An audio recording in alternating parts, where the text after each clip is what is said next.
So, in this series of videos, I am looking at the concept of ideology and some philosophical, some literary, a variety, historical as well, analysis of this concept. The basis for these videos will be this text by Terry Eagleton, a classic text published, in the early 90s. So it's a few years old, but there's a lot of good stuff in here, and it's a great place to start and base our thinking about ideology, and then, of course, branching off to newer materials. But it's a good base text. So, Ideology, an Introduction by Terry Eagleton. Don't confuse it, I think, with his other book that's just called Ideology, which is a collection of readings. So I think you got to make sure you get Ideology, an Introduction by the noted literary critic Terry Eagleton. So Eagleton is writing kind of. It's hard to classify this work. It's not like I'm a professional philosopher. I wouldn't classify this as a philosophical work per se, although there's lots of interesting philosophical analyses and things like that. I'm not a literary critic, but it's definitely got a literary flavor. Eagleton is a fun writer, and so he's not going to disappoint. He makes jokes and speaks ironically and sarcastically in places. So I think it's a fun read. It's an interesting read, and I think it's an important one. So. So let's check out what Mr. Eagleton has to say about ideology. And again, like any author, he's got his take on it, so we'll follow him through and see what he thinks. Okay, so in the book there's I think about 6-ish chapters, something like that. Let me see. Hang on a sec. 7 chapters. So. So I'm going to go through the book in order, and today I'm starting with chapter 1. We'll see. I'll get through part of it, and I'll return to chapter 1 and finish it off in the next little while. So what is ideology? And I'm going to try and write it with a capital I in quotation marks like that, so I don't always have to write it out, although sometimes I'm going to forget. But in any case, so Eagleton starts off with the standard thing that most academics do, as a venerable history back to Socrates. Before you start talking about topic X, what does X mean? Give me a definition. And if you look at dialogues like the Theaetetus and a variety of the Meno, Plato always had Socrates demand a definition. And a definition really is a linguistic expression that captures the central meaning of a term. So what's the definition of ideology? It would be some linguistic expression, a string, a sentence of some kind that captures what we mean by ideology. But the problem is that's not always easy to do, and sometimes it might not even be possible. So it becomes this big philosophical question like, is there even such thing as a definition of ideology? There are definitions. Yeah, sure, we can define, it's a set of beliefs or whatever. You can spin those things out. It's not hard to come up with definitions that some people will agree, but we're asking for a definition upon which everyone will agree. That's much harder, and it can actually be arguably impossible. So Eagleton comes around and says, look, there's no single definition, right? And why is that? Well, he's basically saying that there's this range. There's no universally accepted single definition that you just say, yeah, that's what it is. Why? There's a range of them. There's a range of definitions, all different kinds, and he says, and they're often incompatible. So he doesn't really give us necessarily a knockdown proof that there's none, but that there's none that maybe someday someone will come up with. But he's just saying, look, for the purposes of my discussion here, I don't see one, right? And it might even be fruitless to keep pushing the case. Nonetheless, to motivate this view that there really isn't a single definition, and we are dealing with a multifaceted kind of complex concept, namely ideology. Let's think of them in terms of this range. Now, think of the notion of ideology, the word itself, right? Ideology, he says, it should be thought of kind of like a text, right? And philosophers don't use the term text all that much. Well, they do more. Well, analytics don't really, but continental philosophers will use it more, and certainly literary critics, they love that term text, and it is a helpful term, I think, in many ways. Text is an English word, but ultimately, no surprise, comes from another language, namely Latin, with texere, which means to weave, right? That's where we, think about words like textiles, right? When you think of a textile, you think of something that's woven together. And when we say, like a film is a very complex text. I mean, you might think of book, but don't think of it that way. Think of a text as something that's woven together, like a carpet or something, that's a multicolored carpet with an image on it, right? It's got all these different fibers that are woven together, and they're woven in certain ways with colors, and they may even have pictures. So a weaving, right?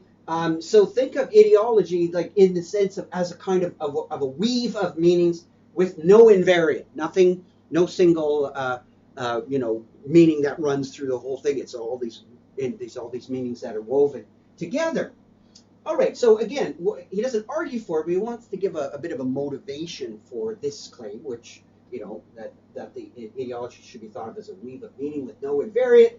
I labeled that with a little asterisk. So to support this claim, he lists about 16 definitions. So you can have a look at all of them. I'm not going to write them here. And he says, if you look at these things, yeah, there's, somebody's going to buy into one of them or maybe a few of them. Doesn't seem that anybody buys into them all, so we can't just say it's you can't just form this massive conjunction and declare that we have the meaning of ideology. It's like these are some of them, and there's 16. We could probably come up with more. And some of them are they're also incompatible, right? Some of them say things like, well, an ideology is, most of us would sometimes, yeah, it's a dominant thing. Whoever is kind of is running the show and what they believe, that's the dominant set of beliefs. That's an ideology.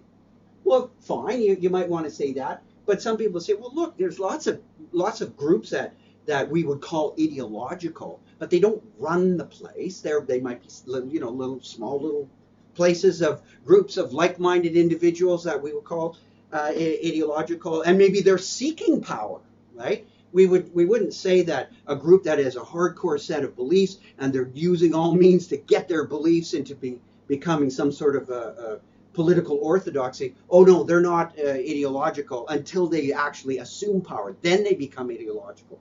Probably not. Now we're going to see that the relationship of ideology to power will come up again. So it seems that there is some kind of relationship. But it's probably, it might be a sufficient condition. It may not be a necessary condition. Okay, but it's probably connected to power in some ways. And we'll see Eagleton does talk about that in a bit. But again, he'll go through a bunch of these things to sort of set you up to go, yeah, I think so. And then he'll go, yeah, but there's problems with this. So, there's don't fix your views.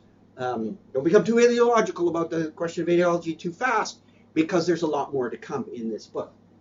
Okay. So, yeah, and some people say, oh, well, whatever. Okay, maybe it's not connected with power, but, anybody who's ideological, like that group over there, they're ideological, is kind of another way of saying that they could be dangerous, right? They hold pernicious beliefs. Like, we do not want those people in power. They're ideologues. We don't want ideologues in power because ideologues hold dangerous beliefs. Sure, that's often said. And some people say, no, an ideology might be something quite different. It could be something quite neutral. It's just kind of like a lens or something like that. And that, of course, opens it up to being, seeing the world in a certain way. Just because you see it in that way, is that ideological? Maybe, but it might be not necessarily pernicious or nasty.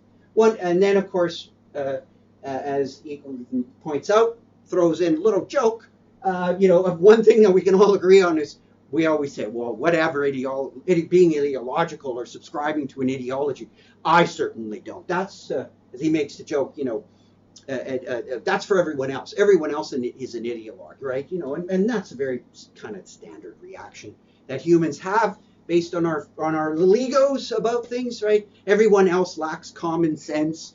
Descartes says, the one thing that's common to everyone is they never complain about not having enough God-given common sense. No one ever complains about being shortchanged by God on common sense. There's lots of bad drivers if you ever met one. Those kinds of things. So everyone else is ideological, but not me.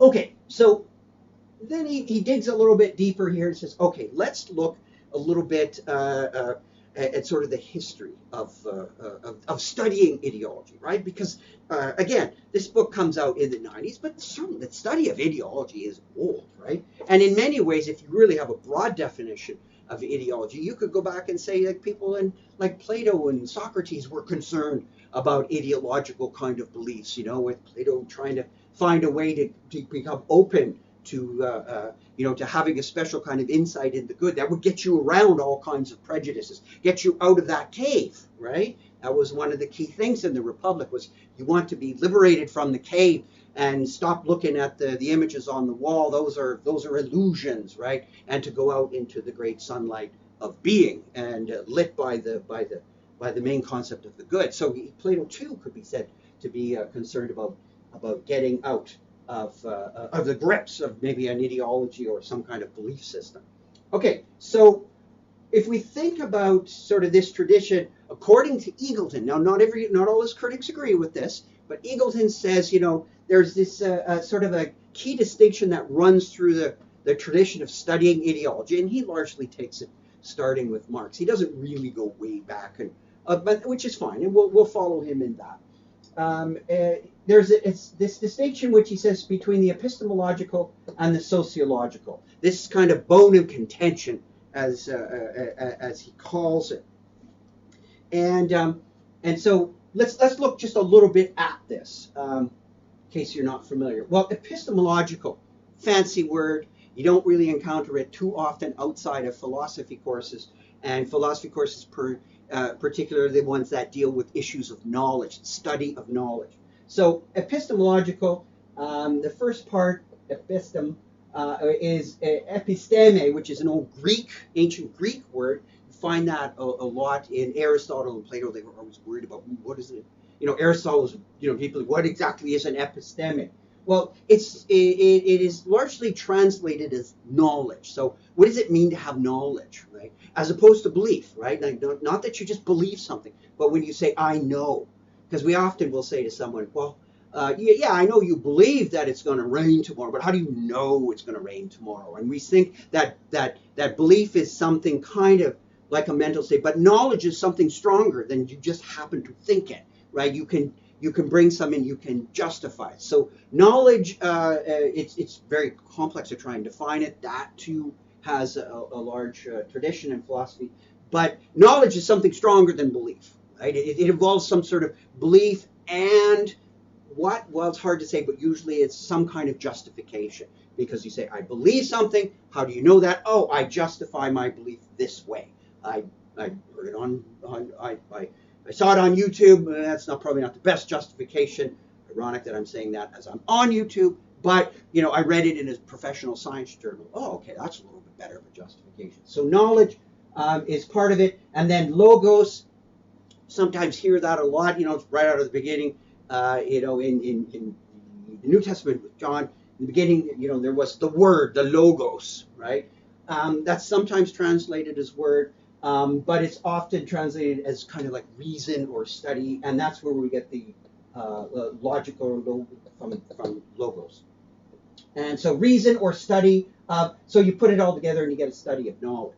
So the epistemological strand in the history of studying ideology, let's not lose sight of what we're talking about here, and we'll look at the sociological in a minute. So the epistemological one is looking at ideologies in terms of concepts like truth, falsity, illusion, distortion.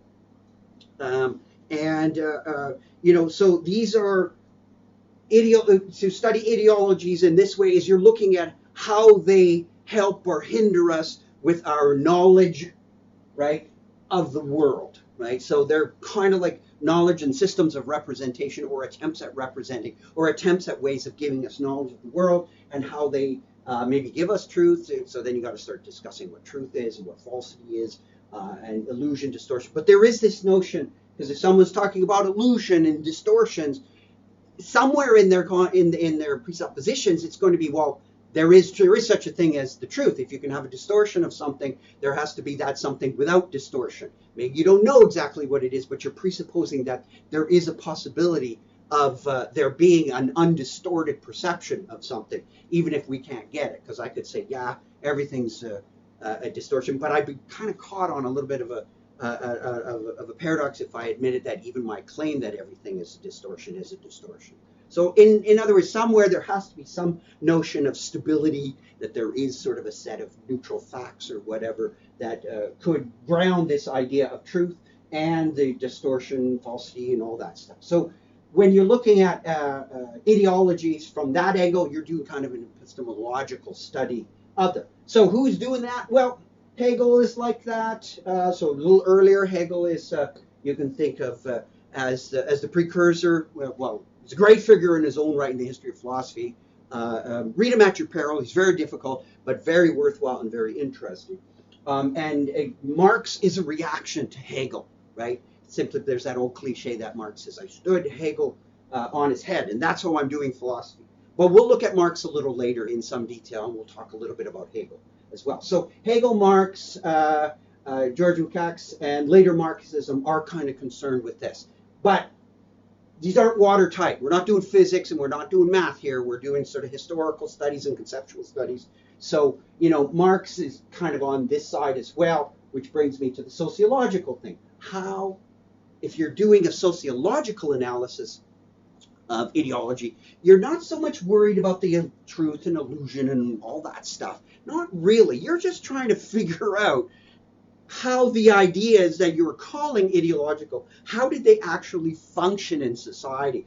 What role did they play? Where were they situated? How were they prioritized? And did their prioritization lead people to prioritize different things? So if you had a particular ideology about the relationships between men and women, that ideology would have an effect of how you ordered society and which, and women, where they got to be in that society. And usually it's always connected with positions of power. So you can expand that, and talk about, more complex things, notion of gender analysis and all these things. If you were interested in all that and how ideas function, then you'd be asking, well, how do we construct ideologies? How do they help us construct ideas about gender, blah, blah, blah, and all that kind of stuff? And what are the effects of it?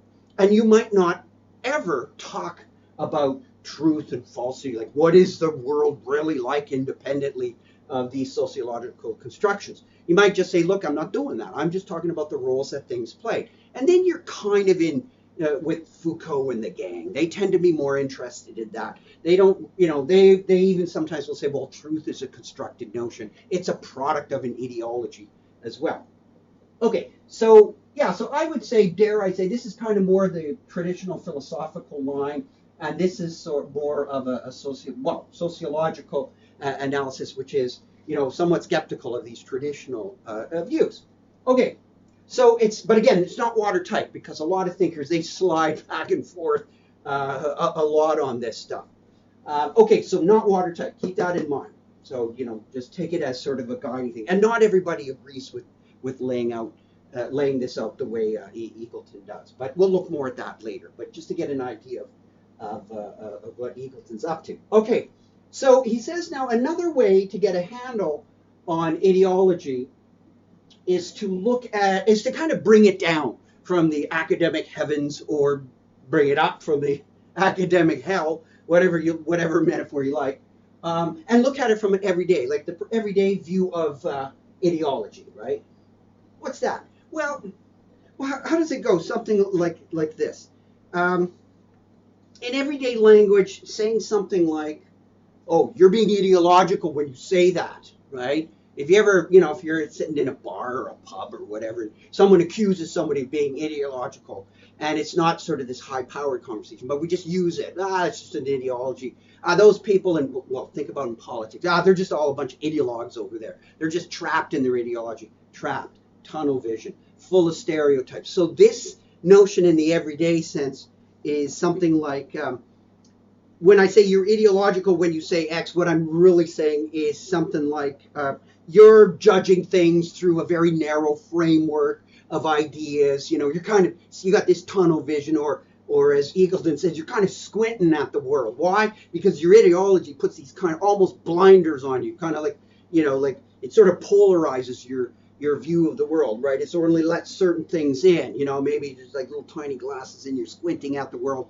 That's what it is. Whereas the opposite of everyday kind of notions of ideology wouldn't be that, wouldn't be, you know, great claims of absolute truth. It would be more like, well, I'm not an ideologue. Why? Because I don't wear those little tiny glasses. I, on the other hand, I'm not ideological. Remember, everyone else is, not me.